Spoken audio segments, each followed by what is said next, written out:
I find myself wanting to say, without wanting to appear falsely modest, it's not about false modesty, but I find myself wanting to say that I had very little to do with all that's just been talked about here. I simply took dictation, honestly. I didn't create any of the messages. I didn't produce any of the wisdom. I didn't reveal any of the solutions to life's mysteries. I simply took dictation.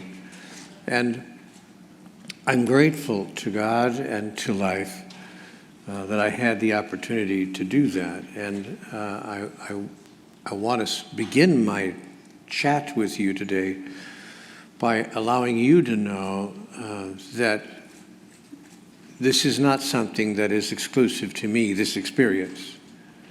That in fact, and if I hear one question more than any other from people around the world when I make a few appearances, people say to me, how can I have that experience? Or how can I have my own conversation with God?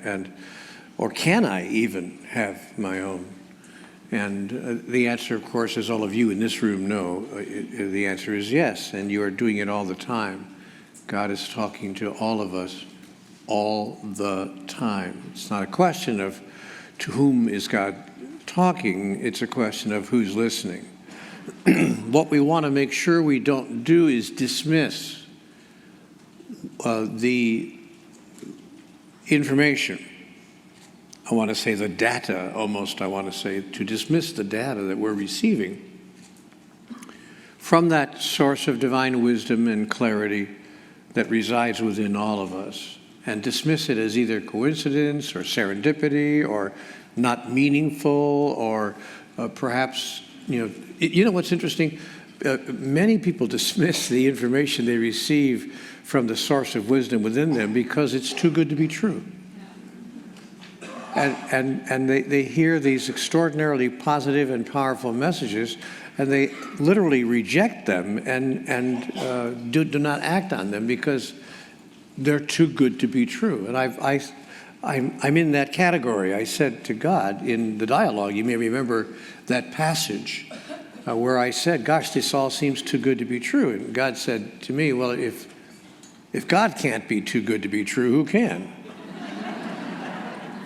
So I didn't really have a good answer to that question. It's exactly right. So if the message you're receiving about yourself, about your future, about our collective future, about your talents, about your gifts, about the wonder and the joy of who you are, and all of it, really, if the information you're receiving seems almost too good to be true, then let yourself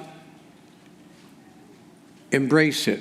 Let yourself accept it. Let yourself hold it as, in fact, the truth about you coming from the place inside of you that knows the truth and is the truth. Now, having said that, the title of today's talk is Our Role in Evolution. And thank you for showing up and deciding to be here for this brief time that we can share together this morning. And let's consider that title, Our Role in Evolution. I presume you wouldn't be here in the room if it didn't hold at least some interest for you. What is our role in evolution? I'd like to begin by saying that our role in evolution has nothing to do with everybody else. So don't feel like, oh, I got this burden or this assignment or this, process I have to engage in that's going to, produce an evolutionary leap for humankind. So just to know that the role in evolution that you are being invited to play by life itself has nothing to do with everybody else. And it has everything to do with everybody else. So it's one of those divine dichotomies that are often spoken of in the Conversations with God material. It's a divine dichotomy where two apparently contradictory truths exist simultaneously in the same space. So your role in evolution has nothing to do with everybody else, and it has everything to do with everybody else. But to clarify that apparent contradiction, it begins, and I know you've heard this 1,000 times, I'm sorry to bring you nothing new this morning, but you know, I probably should have said that at the beginning. I have nothing new to say this morning. You could also all have then just gotten up and left, and it would have been an easier morning for all of us.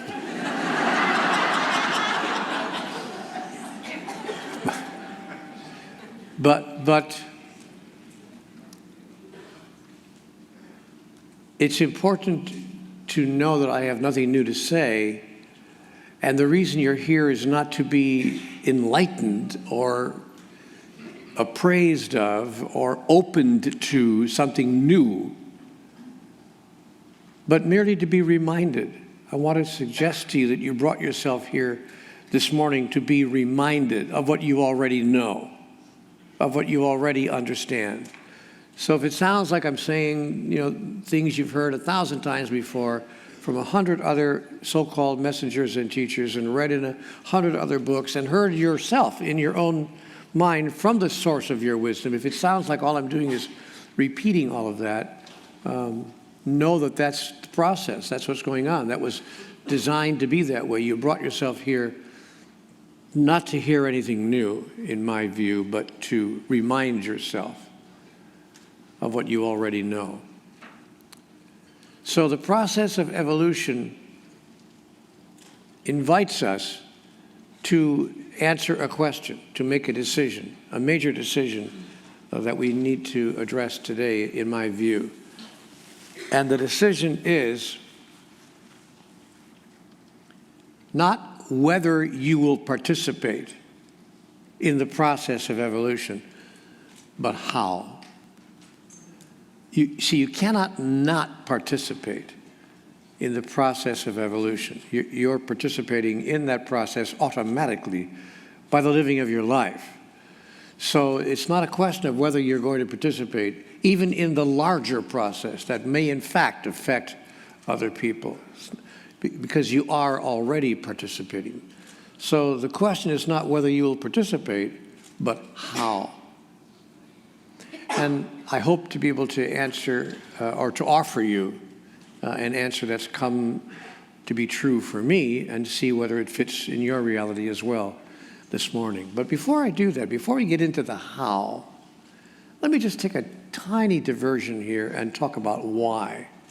And those of you who were with me the other day for the all-day event heard a little bit of this, but to share it with many of you who were not there. The why of it. I mean, like, why bother?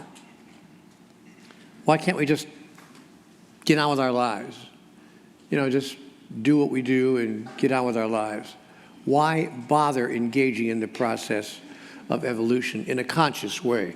I'm going to make that delineation in a conscious way because, as I just said a minute ago, we're all involved in the process, whether we know it or not, whether we're doing it consciously or not. We're engaging in the process of our own evolution by the choices and decisions, by the words, thoughts, and actions that emerge from us in our life. That's what's going on. We're evolving. And we can't not do that. But we can not do it consciously. That is, we can find ourselves doing it unconsciously. And so the question becomes, how are we going to engage in that process? And I think the answer to that question, how, somehow emerges more urgently when we look closely at why. Why bother? The question why is answered by taking a look at what we're doing here to begin with. But even before we do that, let's take a look at how we're doing on the planet. I made a few notes here on why we may choose as a collective to engage ourselves, to involve ourselves in the process of our evolution. My dear friends, I don't want to begin this Sunday morning with a downer. But I do think it's important for us to look at the nature of things, just briefly, for 3 or 4 minutes, to take a look at why. Why engage in the process of our own evolution and the evolution of the species? It's simple. It's now or never time. We are a self-destructive species. Whether we're willing to acknowledge it or not, humanity is a self-destructive species. That is, we are killing ourselves and killing each other, and we can't find a way to stop it. We don't seem, as I was told in conversations with God, we can't even find a way to stop from killing each other and from killing ourselves. Much less, the smaller goals, can we just get along? Can we find a little happiness and peace and joy in our life? But forget about those goals. We can't even stop killing each other. And we're doing it in 1,000 ways all the time. As an example, we're poisoning ourselves and each other by the way we treat the environment. And we can't even admit it. Half of us can't even, oh, Neale, don't start with the environment stuff. But we're poisoning our rivers and our streams and the air and the ground, and we can't, as a species, even admit it, much less stop it. We're sentencing thousands to death by the way we make modern medicine and modern medical miracles available only to the well-to-do.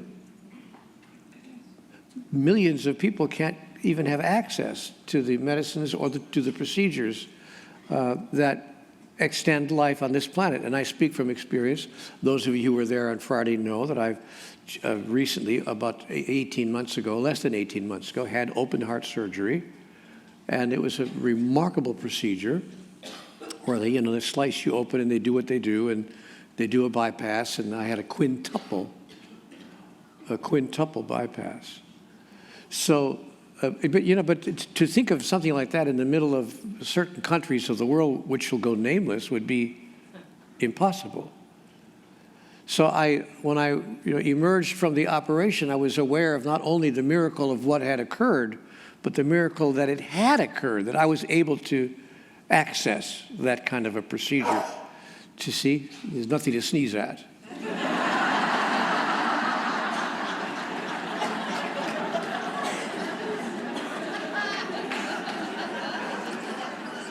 You got to work with what's going on in the room, folks.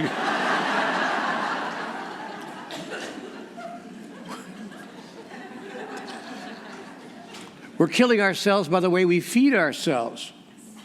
Watch what you're putting into your own body.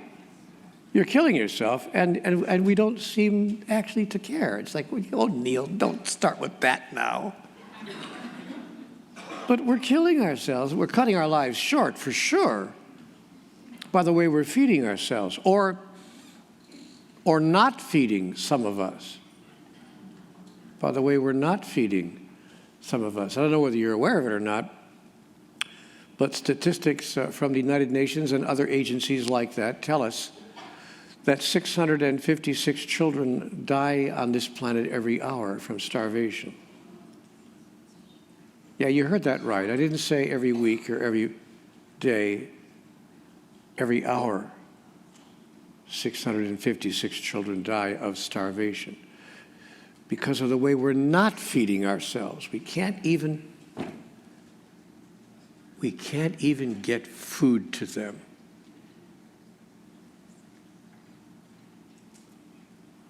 We're killing ourselves by the way we use bombs and missiles to solve our differences and resolve our disagreements.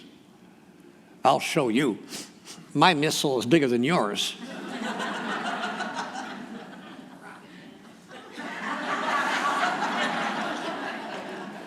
It is, by the way, but that's another.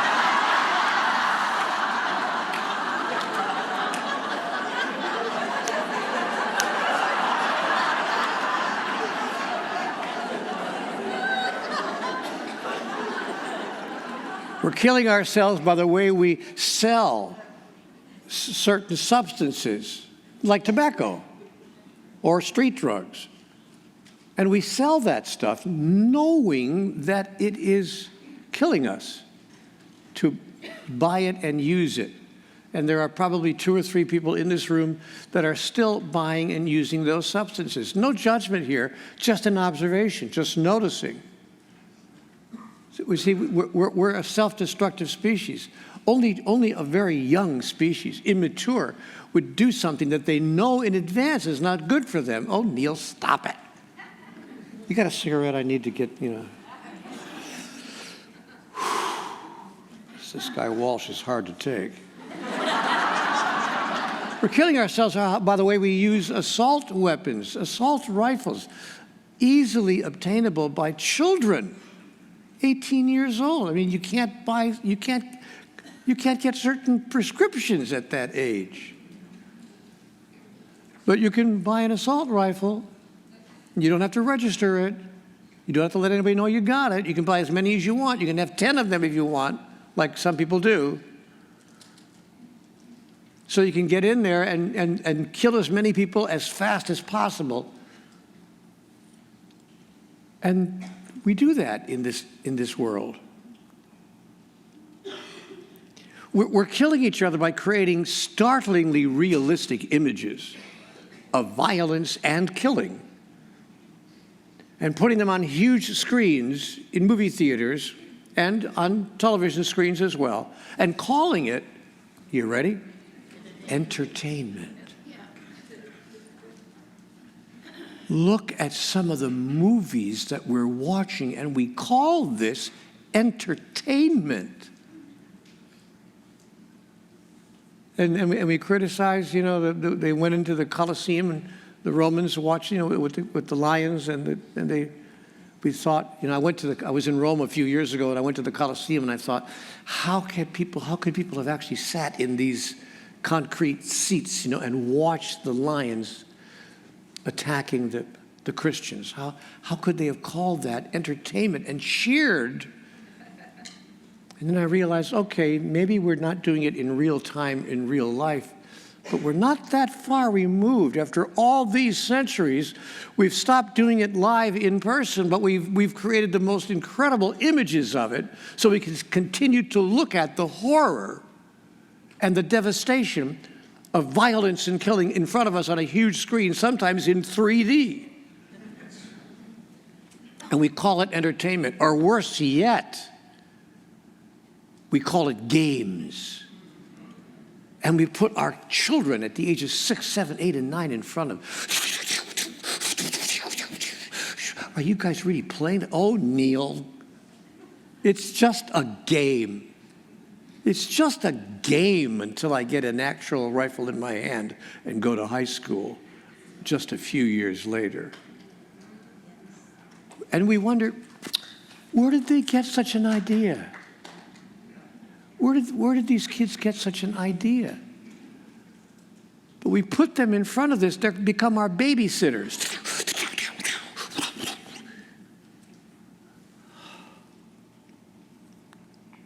We're killing each other in the most unusual way.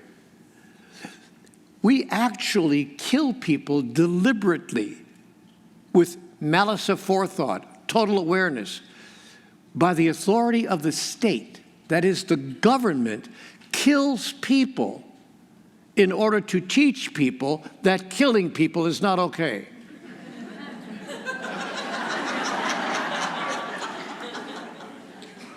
And we fail to see the contradiction. We call it the death penalty. I'll teach you not to kill people. I'll kill you deliberately. Totally ignoring Einstein's brilliant insight that you cannot solve any problem using the identical energy that created it. No, but we try to solve violence with violence, solve anger with anger, end murder with murder. I got an idea. Give the teachers weapons. That's it. Why didn't I think of that? Yeah. Put a gun in the hand of every teacher in all the classrooms. That'll stop the killing. Yeah.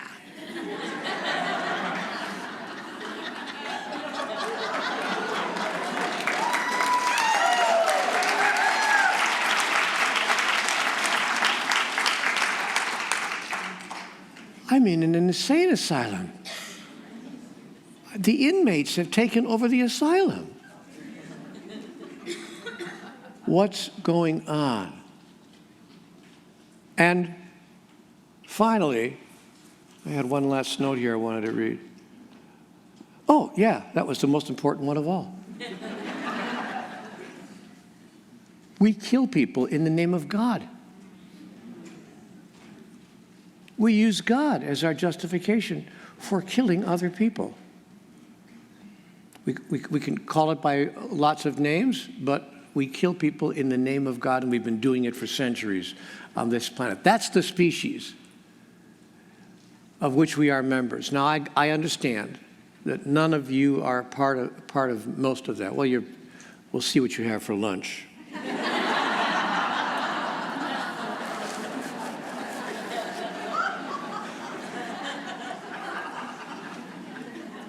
Maybe you'll stop killing yourself prematurely, and we'll see how many of you leave here, go outside and take a little break, a little cigarette break. But other than that, you're probably not part of the larger problems that I've just described. But we're certainly all witnessing it, and it's getting to the point where we wake up in the morning almost nervous to turn on the internet or read the paper. Yeah, that was a flimsy substance that you'd hold in your hand that had words printed on it. In the morning, you'd actually read off of it. It's called a newspaper. We don't want to turn the news on. Like, what's happening? What's going on? How can it get any worse? And what can be done, if anything, to make it better? And that becomes the question of the day. So let's look at how we can participate if we choose to make it better. Because, guys, ladies and gentlemen, truly, honestly, and all joking aside, it's now or never time. It happens in the next 20 or 30 years, and that's a long stretch, or it's not going to happen at all. So this is about the future of yourself, if you're a younger person, certainly of your children, absolutely of your children's children. That's what we're talking about here. And if any of that matters to you, then you'll want to listen carefully to some of the tools I hope to share about our role in evolution. Again, nothing new. You're going to realize you've heard all this before, but as a reminder. So let's take a look at those ways that you can involve yourself in the process of evolution. And let's begin by remembering what I said at the outset. It has to do with you and you and you and you. What have I done, speaking about myself, and you get to ask yourself the same question. What have I done today to move forward my own evolutionary journey, my own evolutionary process? So I'm going to give you a tool that I'd like you to consider using in your life. I call this tool, and it was given to me, by the way, in Conversations with God, the 4 fundamental questions of life. And I invite you to determine what is your role in the evolution of yourself and your species by using this tool. And I'm going to invite you to use the tool every day, every morning when you wake up. In fact, you may want to use it 2 or 3 times a day, perhaps morning, noon, and night. Wouldn't be a bad idea, at the beginning at least, until you get yourself used to living inside the context of that tool. The tool I call the 4 fundamental questions of life. These are 4 questions that most people live their entire lives and never ask themselves, much less answer. Some of you in this room, again, I realize I'm speaking here to the cognoscenti, those who know. And by the way, if you think it's easy to use the word cognoscenti in a sentence, try it sometime. You have to really fight hard to fit it in. I realize I'm sitting here in front of those who know. And, you know, I've observed that people fall into a number of different categories. There are those who don't know, and they don't know that they don't know. They are innocent, like children. Nurture them. There are those who don't know, but they are willing to know. They are students. Teach them. Then there are those who don't know, but they think that they know. They are dangerous. Avoid them. Then there are those who know, but who don't know that they know. They are illusory, living in the dilemma of their own illusions. They're asleep. Wake them. Then there are those who know and who know that they know. These are the cognoscenti, those who know. Don't follow them blindly, but listen very carefully to what they have to say, because they may just remind you and others as well who have temporarily forgotten that they know.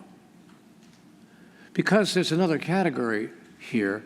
There are those who know but pretend that they don't know. They are actors. Enjoy them. Let them enjoy their dramas, but only up to a certain point, and then wake them up. Wake up, wake up, wake up. You just made that all up. You just made that all up. Stop it. Get back to who you really are, which is the first of the 4 fundamental questions of life. If you wake up every morning and look at yourself in the mirror after the UGG, I mean, that's where I start, you know, just like,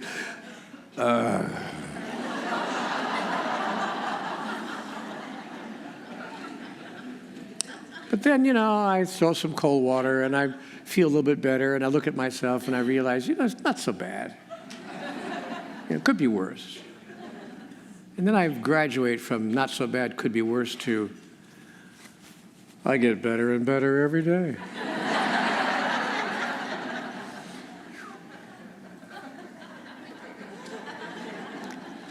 Then I ask myself the first of the 4 fundamental questions of life. I've trained myself to do this every morning when I wake up. First question, who am I?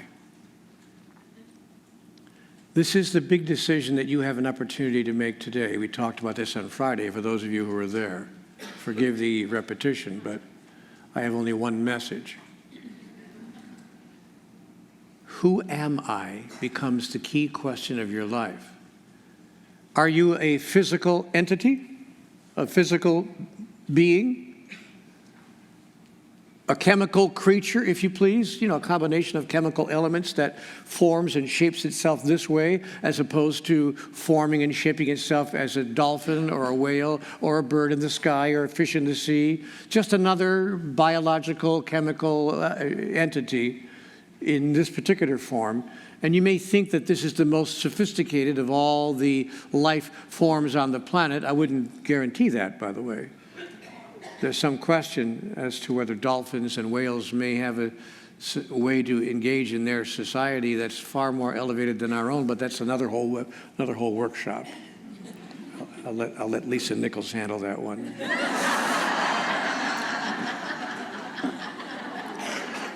Love you, Lisa, just kidding.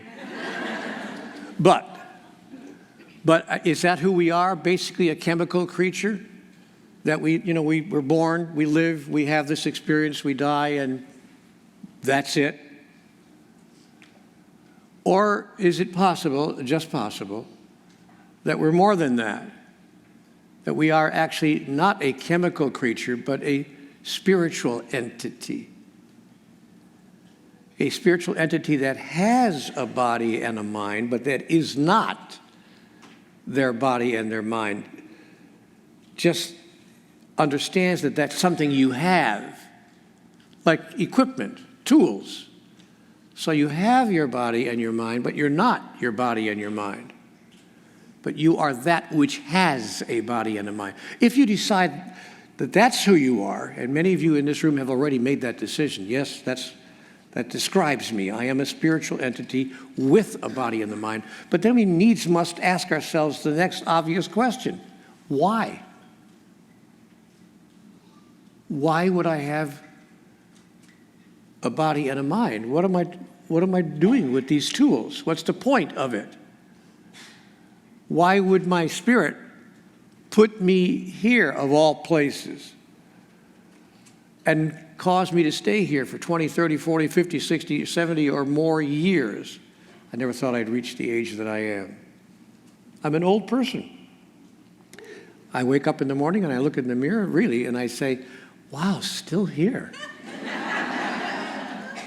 I'm like 74 years old, which is, and a lot of you, not bad for 74, eh?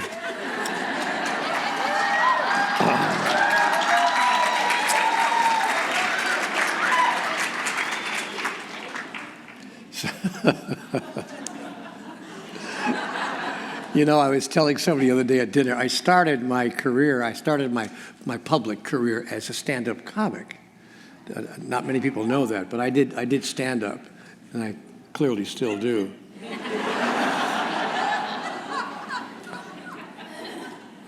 And oh gosh. So here I still am. And I never really imagined that I would make it to this age. And this is not old. There are people in the audience right here who are way older than I am.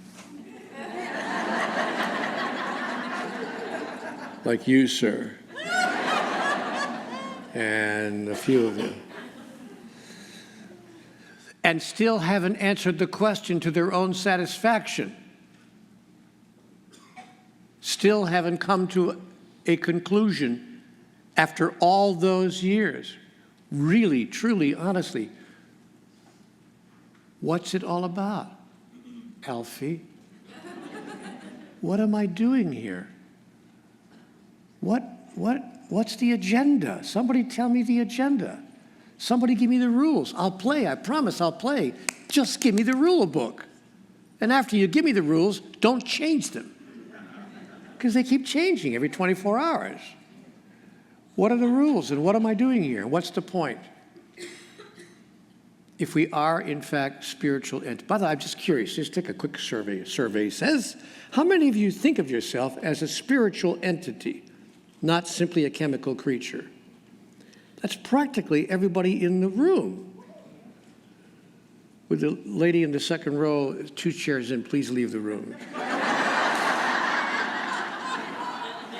She didn't even have the energy to raise her hand. She's like, no, I'm a spiritual entity, but I'm not gonna raise my hand. I did. She said I didn't want to brag.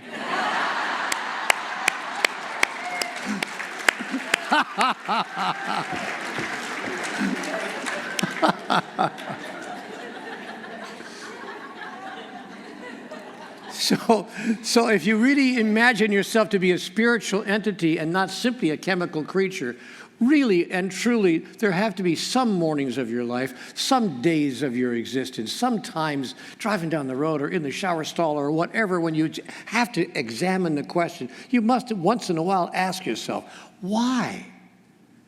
I mean, really, what's the objective? What's the purpose? What's the point of having come here? Gone through what I've gone through, and every one of us has our story. Every one of us has our story that could bring you to tears. Really? That happened to you? Really? Really? You're going through that now? My God. So every one of us has a right to sit up and say, excuse me, God, excuse me, but just why? But when we answer the question why, we suddenly accelerate the evolutionary process. And when we live into the answer why, that is, become an example of living the answer, when we become a model of the answer, an exemplar, if I dare use the word, when we become that, we not only accelerate the evolutionary process within ourselves, but in fact, within the lives of all those whose lives we touch. And suddenly, life has a dual purpose. So let's take a look at that. Let's assume that most of us in this room are correct in declaring that we are spiritual entities that have a body and a mind. So the next of the questions, I'll give you the 4 questions all at once. Who am I? Where am I? Why am I where I am? And what do I intend to do about that? If you answer these questions every day, and by the way, the answer could change from day to day. Indeed, in fact, the answer can change from hour to hour. And let that be okay with you. Let the answer be fluid. Let yourself recreate yourself anew in every golden moment of now, in the next grandest version of the greatest vision ever you held about who you are. So let yourself step into the fluidity of that answer, but live the answer each day. Here are the questions again. Who am I? Where am I? Why am I where I am? And what do I intend to do about that? Let's look at the answer to the second question, where am I? What I was told, I'm going to give you my answers, and you could decide whether they resonate with you or not. My answers came directly from God, so if they don't resonate with you, you're going to hell. But beyond that,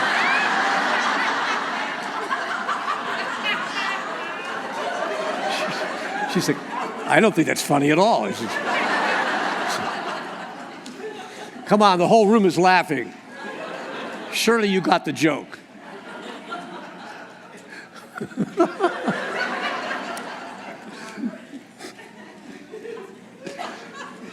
Where am I? What is this? I don't mean like what room of the hotel or what city, but I mean like what is this place?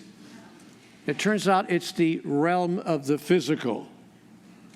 We are in the realm of the physical, if you please. And I was told that there are actually 3 realms in the kingdom of God, or if you please, in ultimate reality. And by 3 realms, let me just say, I mean, I've been advised that there are 3 particular experiences or expressions of life, if I could put it that way. The experience of spirituality, or the spiritual realm, the experience of physicality, or the physical realm, and the experience of pure being, the realm of pure being, which is the other 2 combined, if I could put it in simple terms. So we move from the realm of the spiritual to the realm of the physical, and from the realm of the physical back to the realm of pure being, then down, think of a triangle, then back down to the realm of the spiritual, over to the realm of the physical, to the realm of pure being. And we make that journey, if you please, the journey of the soul, unendingly throughout all of eternity. And it is intended to be a joyous an extraordinary journey of not just self-discovery, but actually self-creation.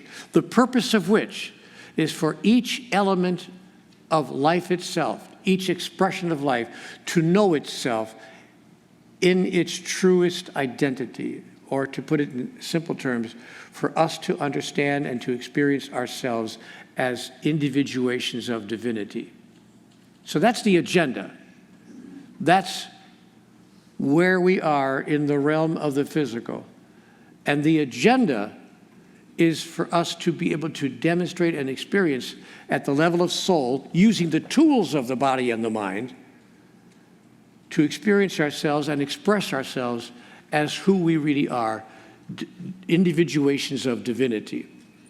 That divinity may know itself in, as, and through you. And there have been a few select individuals in human history who have actually said that out loud. They've actually said so much as, I am divine.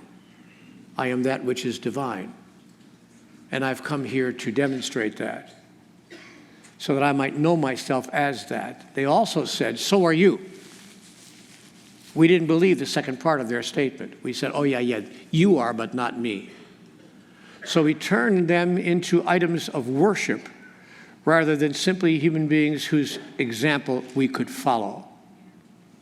Interestingly enough, and created all sorts of turmoil around that, including killing other people in the name of that person. Hard as that is to believe. But that was then, and this is now, and we do live in a more enlightened age. So here we are at this point in time, allowing ourselves to engage the central question of life once more in a powerful and dynamic way. Who am I? An individuation of divinity. Where am I? In the realm of the physical, which, by the way, may also be called by a second name. You could also call it the realm of the relative. In the realm of the spiritual, it is always here, always now, and all there is love. That is, there are no relative terms. You could call it the realm of the absolute. This being the realm of the absolute, this being the realm of the relative. And we move from the realm of the absolute to the realm of the relative for a very good reason. The soul makes that journey because in the realm of the absolute, it can know itself absolutely as what it is, but it can't experience that. Experiencing what it knows of itself requires relativity. That is, it requires that which you are not in order for you to experience that which you are. So we move ourselves into what I would call loosely the realm of the relative, where all things are relative to each other, up and down, left and right, here and there, before and after, now and then, male and female, created he them. All of these relative terms so that we might announce and declare, express and fulfill, become and experience who we really are. In the absence of who we are not, the experience of who we are becomes impossible because there is nothing with which to compare it, nothing with which to, or through which to understand it. Clear? Yes. So that's what we're doing here. And by the way, all the great spiritual masters of all time whose lives we've recorded have told us basically the same thing, each in their own words. And because all those great spiritual masters have understood clearly what I've just described to you, they do not judge or condemn what they encounter in the realm of the relative. They do not judge and condemn that which they are not. But in fact, just the opposite. They actually bless it because they realize that it is the condition that they are not that allows them to experience the condition that they are. So they do not condemn it, or to use the words of one of those masters, judge not and neither condemn. Judge not and neither condemn, but bless. Bless your enemies and pray for those who persecute you and misuse you, and be a light unto the darkness. Raise not your fists to the heavens and curse the darkness not, but be a light unto the darkness, that you might know who you really are, and that all those whose lives you touch might then know who they really are as well, which is how we all live our lives, correct? You live your life exactly that way, I know. Well, once in a while.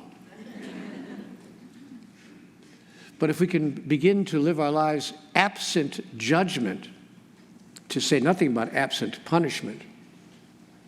Do you know in highly evolved societies, judgment and punishment, the so-called justice system does not exist. There's no such thing as punishment. That's another whole topic for another whole retreat. But think deeply and you'll understand why. And when you understand why in highly evolved societies there's no punishment, you will then understand why in God's kingdom there is no punishment also. I'm sure you all are aware of that. God punishes us for nothing. God will never punish us, never judge us, and there's no reason for God to do that because God understands that we are simply an emerging species, barely aware of who we really are much less how to act like that. So humanity as an emerging species has the complete understanding of God. God would never punish us any more than you'd punish a 3-year-old child for spilling the milk. You simply don't do that. You don't say, go to your room and stay there for the next week. Well, you might do that because you're a very strict person. But most people would not do that because they understand perfectly well how that could happen to someone so young and why they would make that choice, why that child would make that choice to reach out and spill the milk. So evolution invites us to consider our personal answer to these questions, including the fourth question, what do I intend to do about that? Who am I? Where am I? Why am I where I am? And by the way, you can localize this. And I suggest that each day you localize this. Who am I remains, the answer to that question remains the same every day. But the second question, where am I? You can localize it. You can say, I am in fact in the ballroom or in the meeting room at the Marriott in La Jolla, California, and that's where I am. Why am I where I am? That's the question that you get to answer next. And how you answer these kinds of questions, I want to repeat, can be powerfully impacting in the process of your own evolution. So why are you here today? See, ask yourself that question. Who am I? An individuation of divinity. Where am I? In the meeting room at the Marriott Hotel in La Jolla, California. Why am I where I am? Ask yourself that question. Why did I bring myself here? Was I just curious to meet the author? You know, I've heard about the guy, I'm kind of curious about him. Did I think I was going to learn something here today that I don't already know, and I came to expand my knowledge base? Did I come because, you know, my partner or my pal brought me here and I just want to join him or her and be part of the process? Or did I come here for a reason that's not even totally clear in my mind, but that was inspired by my soul, which brought me here intentionally to remind me of not just why I'm in this room, but why I'm on this earth.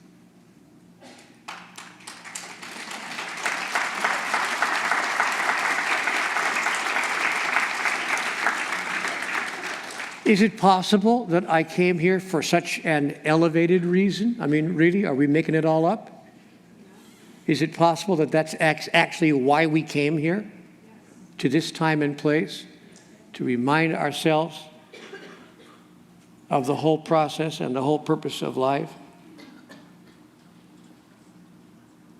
And after we answer those four fundamental questions, we may find out. And by the way, again, I want to remind you, ask yourself and answer those questions at least once a day.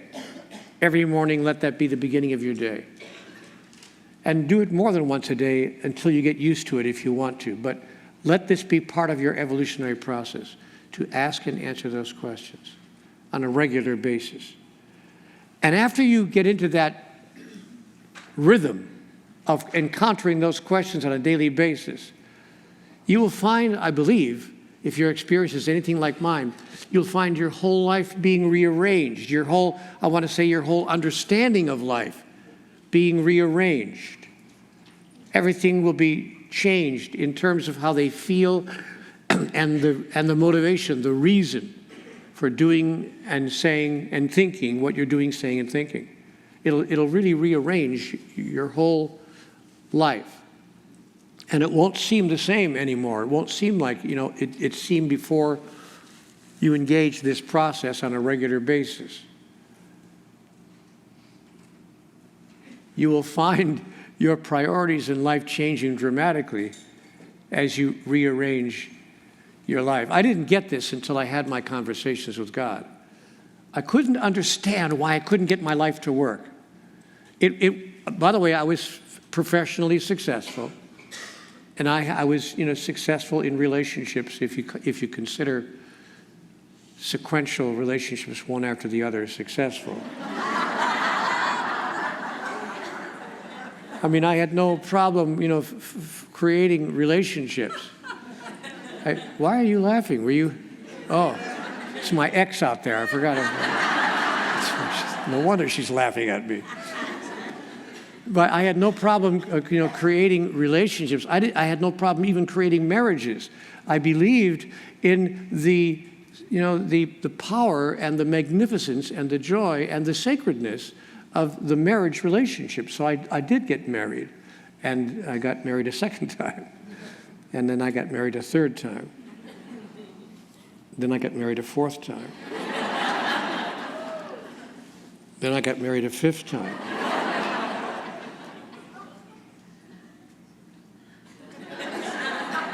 Then I got married a sixth time.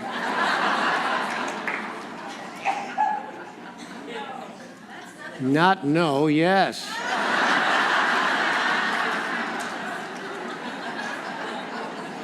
Wait, it isn't over. Then I got married a seventh time. At least you can't say that I was an emotionally unavailable male.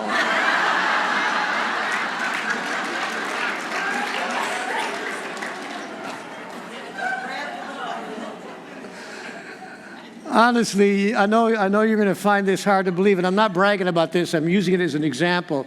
I'm willing to be this transparent with you as an example, because here's the deal. I lived in a fairy tale world. I really believed in this as the magic wand. This is going to make it forever. And when it didn't, I was so crushed and disappointed, and it was, by the way, in every case, my fault, which was the real interesting thing. I thought, of course, that the fault was over there. It was her. If I could just find the right one, what's the matter with me? I can't. But of course, it wasn't over there. With great respect to all of my former wives, it wasn't there. It was right here. And I want you to know, just as a matter of private information, I have made that clear to all of them and made it right with all of them.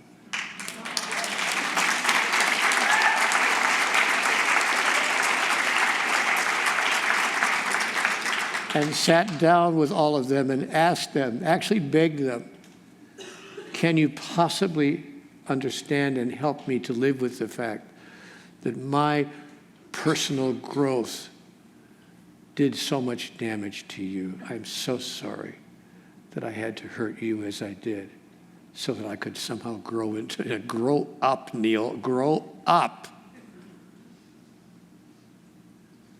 And it wasn't even just about my relationships, it was about my career. The whole business of making money. The whole business of what I was going to do with the days and times of my life. The whole ball of wax was nutso. I didn't get it. I finally sat down when I had my first conversation with God, and I begged God, come on. If you're God, then you clarify it. Help me out here. What does it take to make life work? I can remember sitting on the couch crying out at 4 o'clock in the morning, what do you want from me? What don't I get here? And God said, Neale, it's really very simple. You think your life is about you.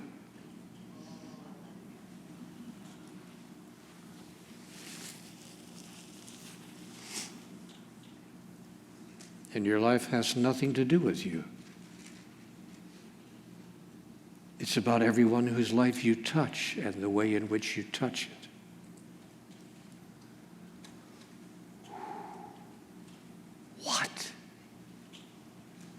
What? My life isn't about me? Not local you. Yes, it's about universal you in the sense that you and everyone else are one, but it's not about individual localized you, the you think of as Neale. I've given you everything you need. You simply haven't used what I've given you. I've given you every gift you could possibly ask for. Compassion, awareness, intelligence, indeed wisdom, clarity, understanding, generosity, all the wonderful things you think of as being supremely human. I've given you, and you, and you. You lack none of that. But you have imagined that your life is about you, so you think you've got to somehow gather these things you think you don't have, or somehow find a way to make yourself secure in a world that doesn't see you as who you really are. So you've got to do stuff to earn money, and you've got to do stuff to earn love, and you have to do stuff to make relationships work, and all these things you have to do. And all you would really have to do, if you really got it, was just be who you are, the divine being who you are, that can't be hurt, damaged, destroyed, upset, frustrated, angered, or moved into any negative space for any negative reason whatsoever. To hold the space of who you are, or evolve into that, if you please. And use life's events as opportunities with which to do that.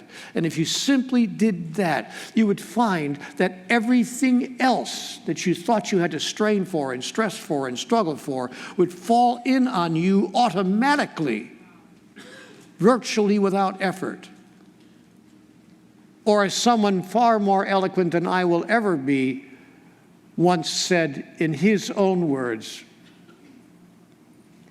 don't go around asking, what are we to eat? What are we to drink? Wherewithal will we clothe ourselves? Seek ye first the kingdom of heaven, and all these things will be added unto you. And so I began to follow that instruction. I began to live my life, and that's the message that I offer you here today as well.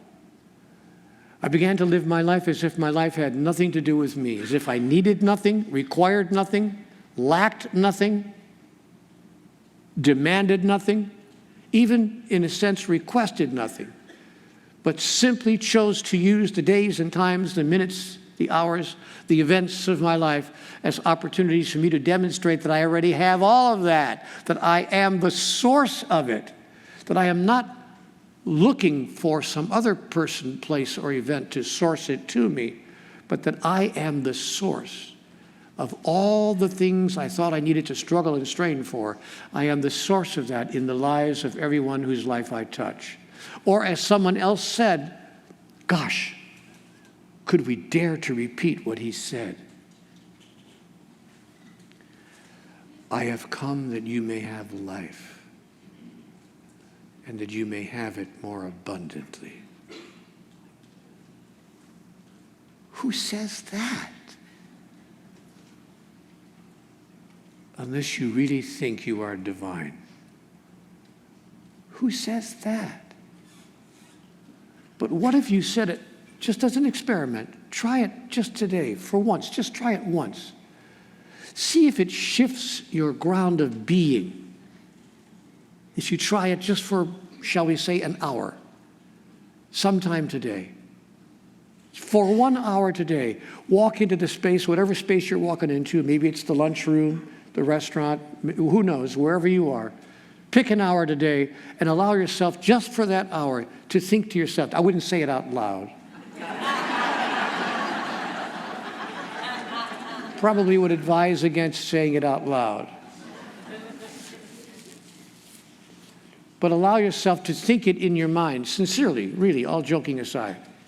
What if for just 1 hour today you said in your mind, I have come that you may have life, and that you may have it more abundantly.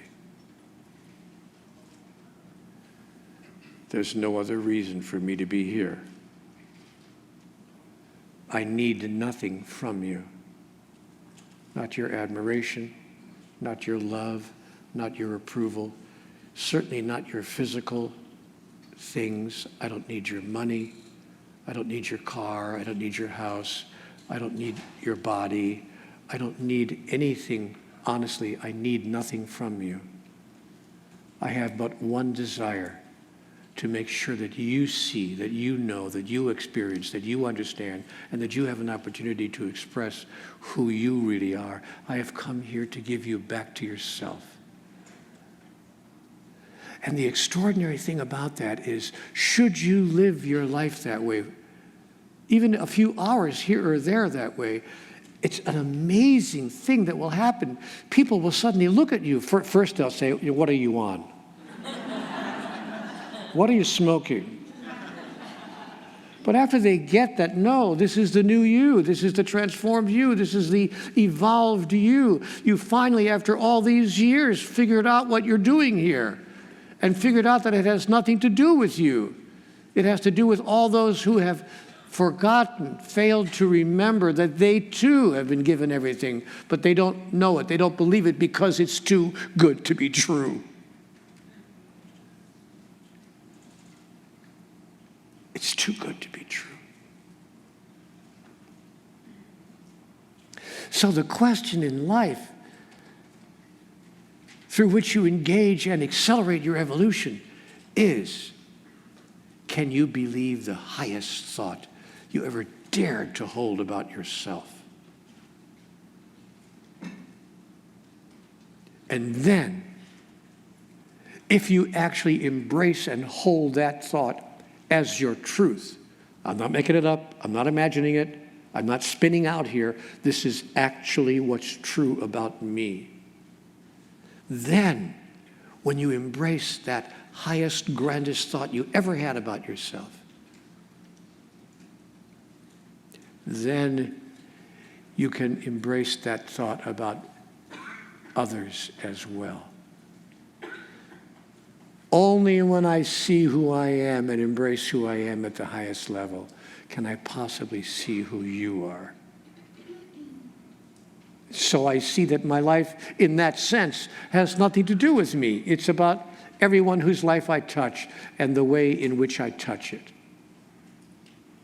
And I want to repeat, should you choose to live your life in that way, it will shock you, it will amaze you how life's events, life's circumstances, life's situations come to you without effort. I've been married to my 7th wife now for 10 wonderful years.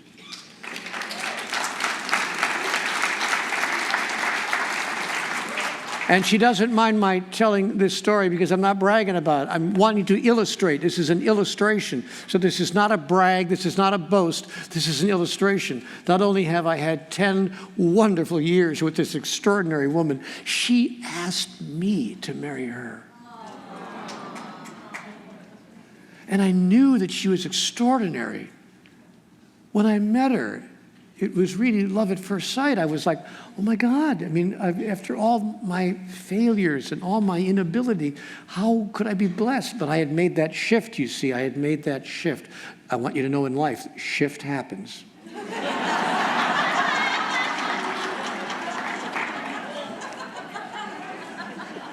So I had made that change because I had received that message in my conversations with God. And I was beginning to treat myself and other people in the ways that I'm describing. I hadn't reached mastery, obviously. I wasn't walking on water, none of that. I'm not claiming that. But I did make a huge change in the way I was experiencing myself and interacting with other people. And so that was the person she met. She didn't meet this guy who had had these 6 other marriages. She met this person I'm describing now, just starting off on that path. But even just starting off on it made such a huge difference that she sat in the car beside me. We were driving down the road one day. We had known each other well. I want to say we had known each other in the biblical sense. And he knew her. For about 5 or 6, maybe 8 days, as I recall. It was just over a week we had been close to each other. And we're driving down the road, and she looked at me in the car, and she said, I think we should be married.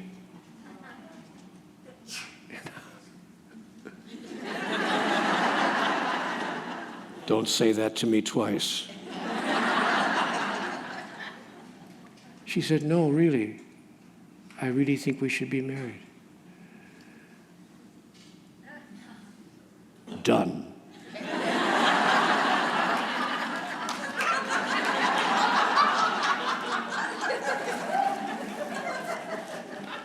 And we flew to Las Vegas 2 days later, and we did, the 3-hour marriage thing.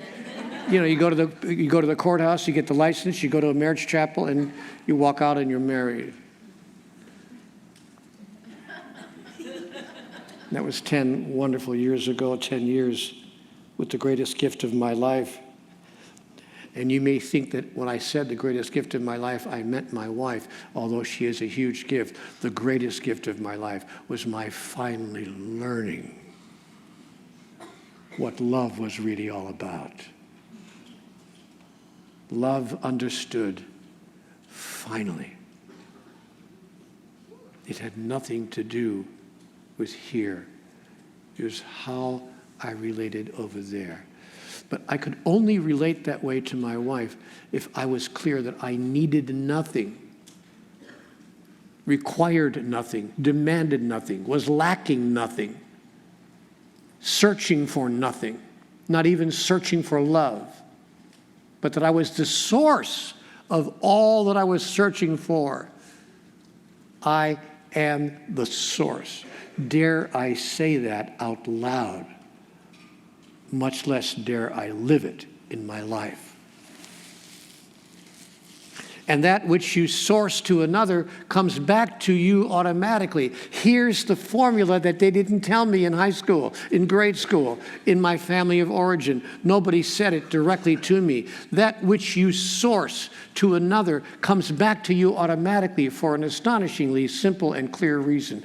There's only one of us in the room. Of course, what I give to you, I give to me.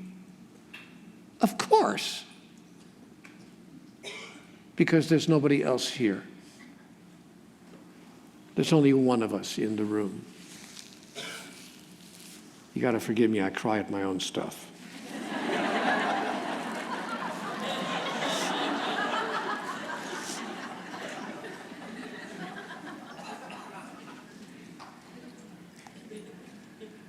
This is life-changing information that you all already know, and I know that you know. I haven't come here today to enlighten you, but I have come here to enlighten you. That is, to lighten you up, to help you get clear that all you think you need to stress and strain and struggle for will fall in on you automatically.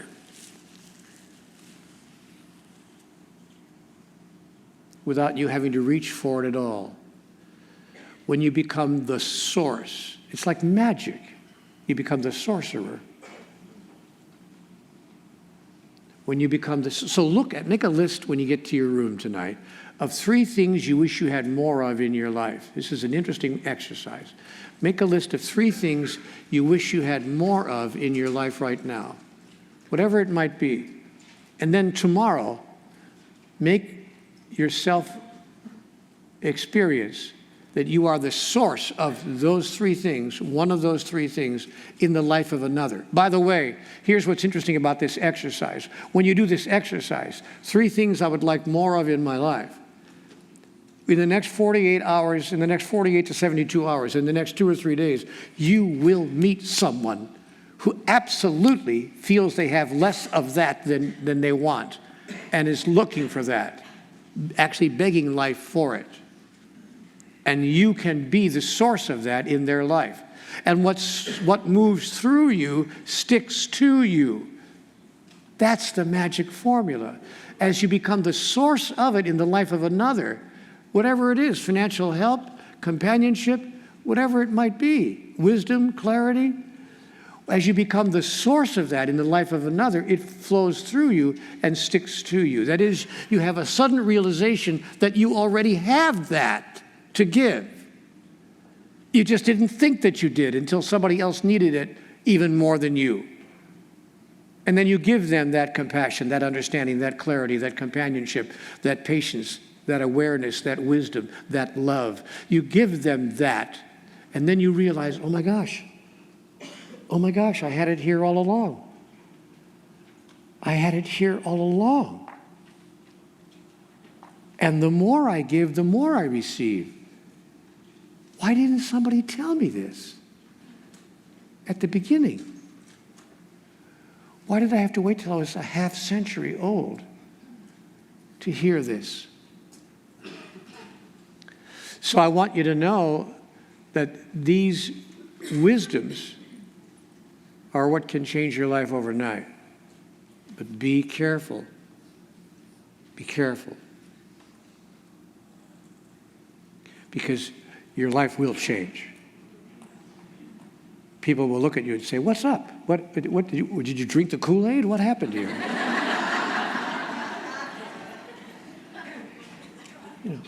What's going on with you?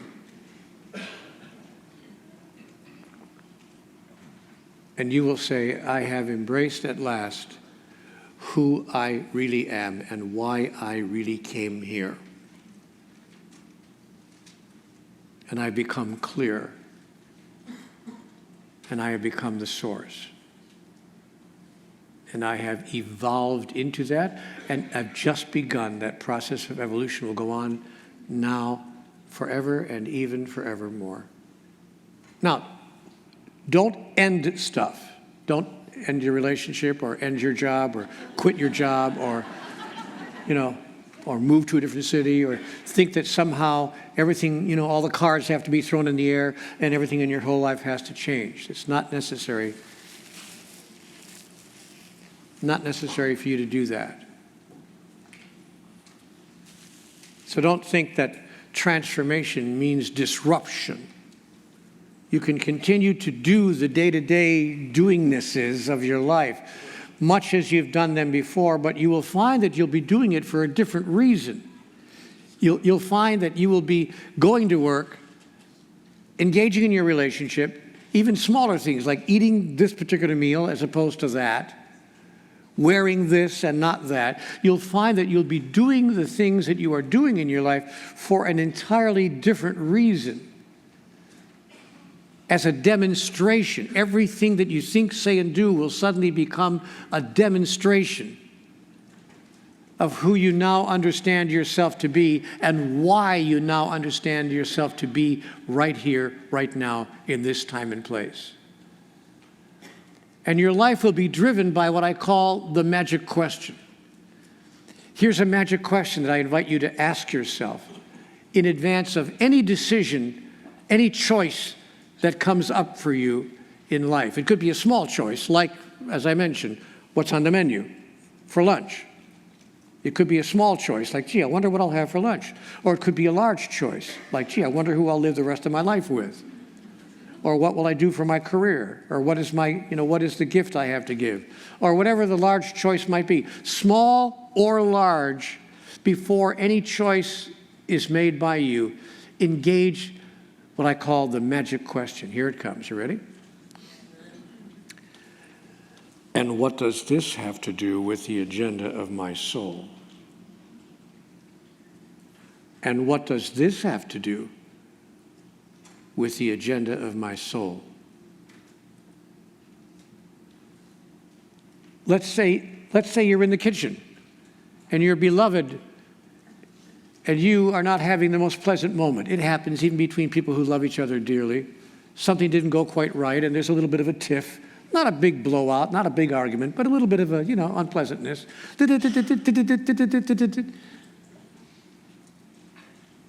And you stop yourself from reacting the way you might have reacted in the past. I would be defensive, aggressive, even mildly attacking, and of course, always right. What are you laughing at? I was always right in every case. Inevitably, I was right. Right was simply on my side.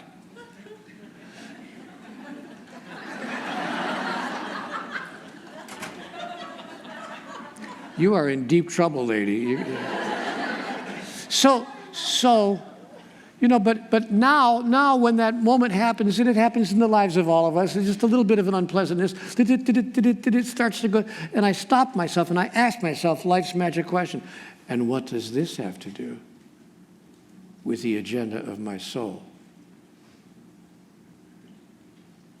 I get a phone call at 2 p.m. Hey, you want to have dinner tonight? We're having a few friends over. We just a kind of a spontaneous thing. How about coming by, you and your sweetheart? We'll have a nice evening. And what does this have to do with the agenda of my soul? Seriously. You want to go to see a movie tonight? There's a great film. And what does this have to do with the agenda of my soul? And large questions as well. Would you go to Croatia and Serbia in March to give a talk there? Will you go to Estonia in July and give a talk there? Will you go to Peru in August and give a talk there? All questions I've had to answer in the past 3 weeks. Will you go to Mexico in September? Will you go to Sweden in October? Will you? And what does this have to do with the agenda of my soul? But of course, you can't answer the question if you don't know what the agenda of your soul is. Then you're at ground zero. Well, I don't know. What is the agenda of my soul? But if you're clear that the agenda of your soul, the reason you came to the earth, the reason you came to the realm of the physical, is that you might announce and declare, express and fulfill, become and experience the next grandest version of the greatest idea you ever held about who you are. When you're clear that that's the agenda of your soul, you have something against which to measure your answer to the question. What does dinner with the Smiths tonight? What does watching that movie tonight? What does going to Peru about? What is this about? And suddenly the question, what's it all about, Alfie, is resolved. Oh, I see. I get it. I now understand all of it.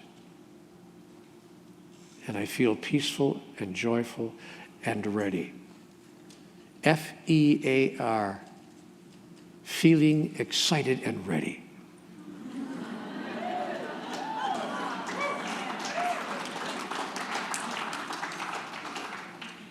And all fear disappears from your life because you, frankly, don't care what happens in the sense of needing something that you're not getting, even, honestly, even your own death. I remember being wheeled in, I told this story the other day, forgive me, but I remember being wheeled into the operating room just before my open heart surgery. I mean, if someone had told me 2 years ago you're going to have open heart surgery, I wouldn't have believed it in a million years. I would have laughed in their face. No, I'm perfectly healthy. There's nothing wrong with me.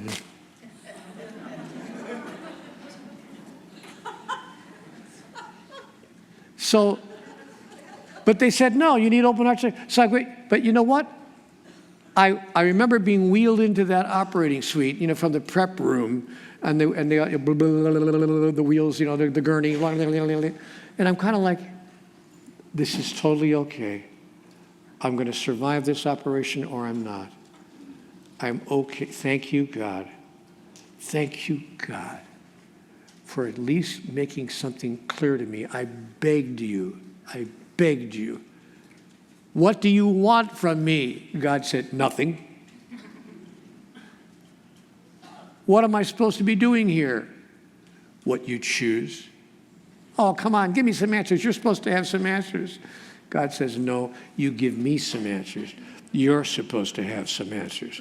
My job isn't to tell you what to do. My job is to empower you in making the choices you wish to make and doing what you choose to do. This lifetime and next lifetime and the lifetime after that and even forevermore, I will be here for you to empower the choices you're making. And out of the choices you're making, will you create the process of your own evolution.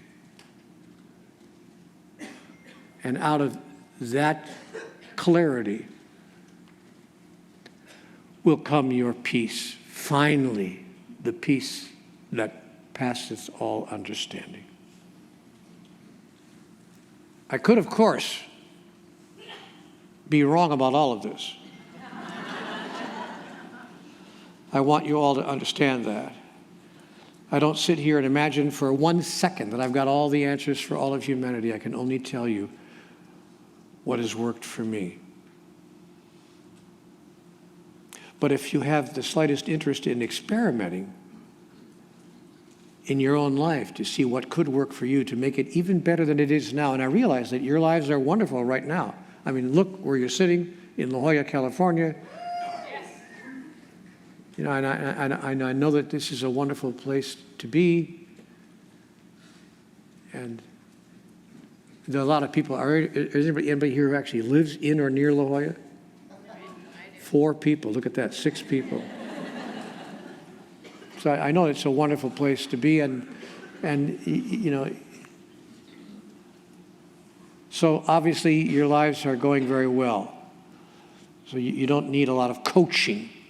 I love these coaches that come along, how to increase your abundance and create the perfect relationship and how to have, you know. So, I mean, and there's probably something to that. But supposing you didn't need any coaching at all, supposing that you were the coach and that by the living of your life, you chose to coach others in how they may find what you have found. That's the invitation we are being given. That is the role we are being invited by life to play in our evolution. See, all we need right now are coaches, more examples, more exemplars, more people willing to step up and say, watch this. Let me leave you this morning with a daring thought, a daring invitation. Could I call it even a daring challenge? To be able to move through the rest of this day, to say nothing of the rest of your life, and saying to yourself, watch me. Just watch me. Watch how I respond, how I react, how I am in the midst of this experience that's been challenging for all of us. For all of us. We all have our story. But dare you say to yourself as you walk out this door this morning, watch me. I am exemplar. I am a model. I have self-selected. I have chosen myself. By the way, we're all doing that with our children. I'm sure you know that, without being asked to. Those of you who have children surely know that that's exactly who you are in their lives, whether you want to be or not. They're watching everything you think, say, and do. And they're going to imitate 90% of it, except that which they just can't accept and then reject. But imagine that if all the world were your children, looking to you to bring them clarity, to bring them understanding, to bring them awareness, to bring them an example, to show them what it could be like to be so wonderful, to show them, impossible as they may think it is, to show them that they can be just as wonderful as are you.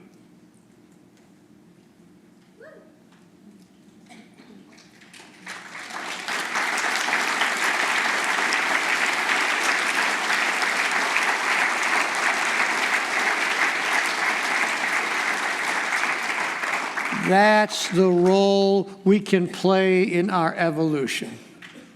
To walk out of here and decide, I have self-selected. See, no one's going to appoint you. No one's going to commission you. No one's going to assign you the task. No one's going to knight you in the field. No one's going to name you as that. You have to choose that for yourself. I am that. That's who I am. Watch me. Watch what I do.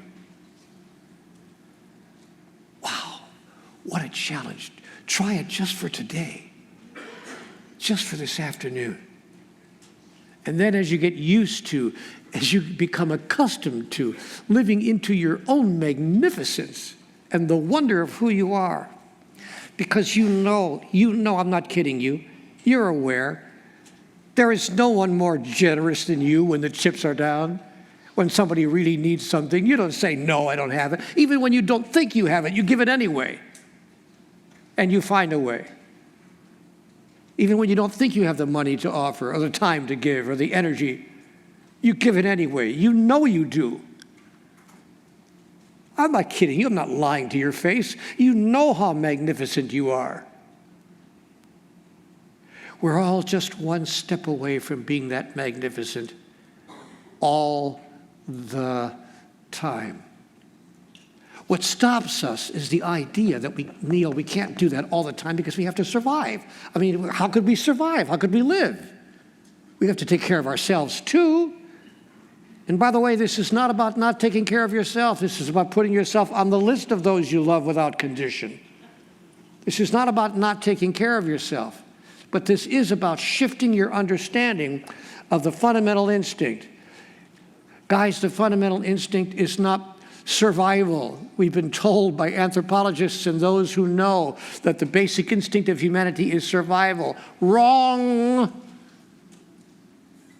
If the basic instinct were survival, when you're walking past a burning building and you hear the baby crying on the second floor, you don't run in, you run away. But if you're walking by a burning building and you hear the baby on the second floor, I promise you, you run in. You run in to save that baby because that's who you are. You don't think, you don't weigh the odds. Let's see, well, am I going to survive this? What is it? You automatically run in to save that baby because survival is not the fundamental instinct. Divinity is the fundamental instinct.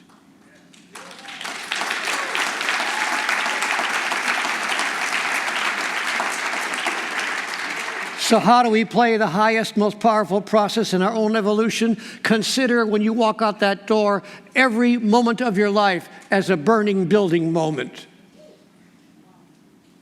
I hear the baby crying. I hear the soul of humanity crying out. For God's sake, somebody show me what I don't understand. For God's sake, somebody help us. And when you make the decision that that somebody is going to be you, then in that moment, your whole life becomes a conversation with God.